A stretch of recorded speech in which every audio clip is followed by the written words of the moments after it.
검찰이나 정부가 정보 제공을 하고 언론에 피의사실 공표를 했죠. 그러면 언론이 뉴스로 보도를 합니다. 그러면 또 뭐래요? 국민의힘이 막 지금 보도하고 비판하고 난리죠. 맞습니다. 커피 한 잔님. 검찰이 뿌린 정보를 언론에서 그냥 그대로 받아 쓰는 거죠. 아마 나중에 이제 이런 거 할 겁니다. 구속영장이나 공소장에 언론 보도를 대거 아마 첨부할 겁니다. 이 단계 지금 그대로 거쳐가고 있죠. 결국 재판 전에 여론조판 하고 있잖아요. 이런 보도가 매일매일 있다고 보시면 돼요. 그러니까 언론을 보실 때, 뉴스를 보실 때 이거를 꼭 확인하십시오. 그러니까 한겨레의 보도에 따르면 좀 심각하긴 해요. 돈봉투 위기감 커지는 민주당, 당내에서도 범죄 집단 전락했다는 위기감이 있다는 거고, 대표 리스크의 당 도덕성까지 외부 인사로 조사 등 끌어야 된다는 목소리가 나온다는 거죠. 그러니까 지도부 민주당 지도부에서 국면 전환 수사 비판하다가 당내 기구 통한 조사로 선회했다. 연루자 출당 등 강경책 나올지 보자라는 거죠.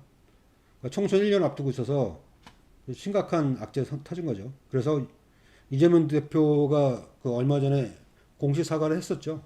국민들께 이 사건에 대해서. 근데 이 내용을 보시면 내용이 간단치는 않아요. 이정근 전 민주당 사무부총장에 대해서 법원이 로비스트 역할을 했다고 밝혔다. 판결문에서 이 전 부총장이 유력 민주당 인사들과 친분을 과시하며 노골적으로 돈을 요구하고 민주당 관계자들에게 일부를 건넸다는 진술이 곳곳에 등장한다. 녹음 파일만 3만 개랍니다. 검찰은 압수수색으로 일부 휴대전화를 확보했고 가족 등 주변으로 수사가 확대되는 것을 우려해 이 전 부총장이 임의로 휴대전화를 제출하기도 했다. 검찰은 통화 내역, 음성 녹음, 문자, 텔레그램 메시지, 구글 캘린더 등을 모두 재판부에 증거로 제출했다. 근데 이제 이런 문제가 있는 거예요. 증거가 충분한데도 검찰이 법원의 판결 징역 4년 6개월 나왔거든요. 근데 그보다 낮게 구형을 했어요. 3년. 그래서 유죄 협상을 한 거 아니냐. 폴리바기능을 해서 또 나온다. 그래서 조홍천 민주당 의원이 인터뷰에서 이렇게 얘기했다는 거죠. 3년 구형은 검찰이 집행유예로 내주세요라는 의미다. 그렇게 자기는 봤다. 사실상의 플리바기닝 같은 게 좀 있지 않겠느냐라는 거 하는 거죠. 그러니까 이정근 씨하고 검찰이 거래를 했다라는 의혹을 제기를 한 겁니다. 한겨레에서. 근데 이런 사람이 이런 일이 실제로 있을 수 있습니까? 저도 이제 진욱이님 말씀대로 걱정됩니다. 민주당이. 그러면서 그 문화일보는 골 때립니다. 오히려 민주당을 비판하자. 거야의 비토크라시. 상대방을 인정하는 정치를 하고 있다는 거죠. 지금 상대방을 인정하지 않는 정치 누가 하고 있습니까? 좀 전에 봤듯이. 윤석열 대통령이 하고 있죠. 네, 간호법이 이제 계속 얘기가 나오는데 이게 뭔지 좀 살펴볼게요. 그러니까 간호법에 대해서 그 주요정점을 들여다보니 간호사 업무 범위는 이제 의료법 그대로 이제 적용을 한대요.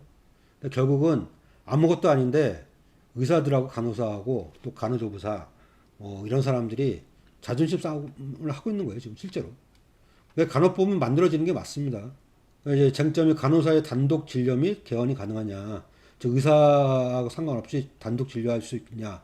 개원할 수 있냐. 근데 간호법 내용에는 간호사 업무는 진료 보조로 규정되어 있고 의사 지시 없이 진료 가능할 수 있는 내용이 없어요. 그렇기 때문에 이거는 의사협회의 말이 과장됐다 이거죠.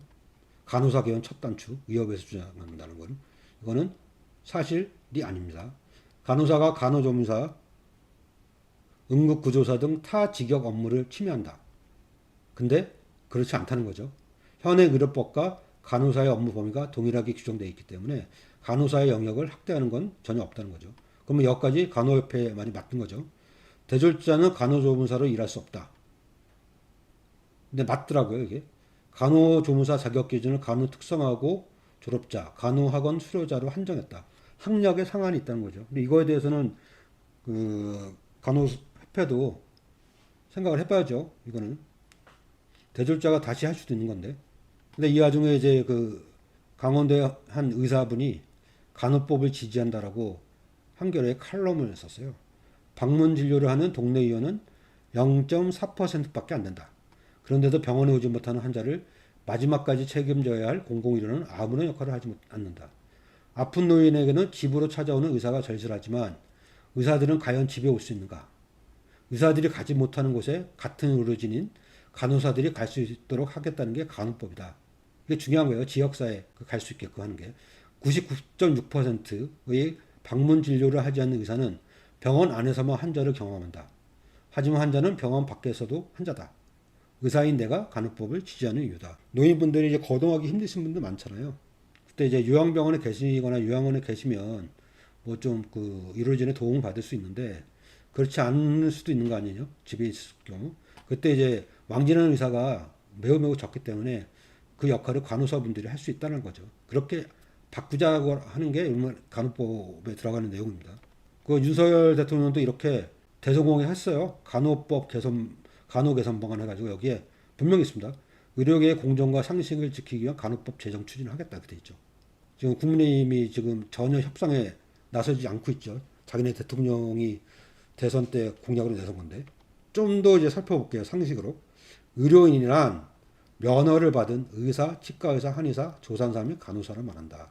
그러니까 의사들하고 조산사도 포함됩니다. 간호사도 포함되어 있고 의료인이 하는 의료, 조산, 간호 등의 의료기술의 행위, 시행, 의료행위죠. 대해서는 이 법이나 다른 법령에 따라 규정된 경우에는 누구든지 간섭하지 못한다. 뭐 이런 거는 그렇고 그리고 의료인이 아니면 누구든지 의료행위를 할 수 없다. 근데 중요한 거는 의료인도 면허된 것 이외에 의료행위를 할 수 없다. 옛날 법 보면 이렇게 돼 있어요.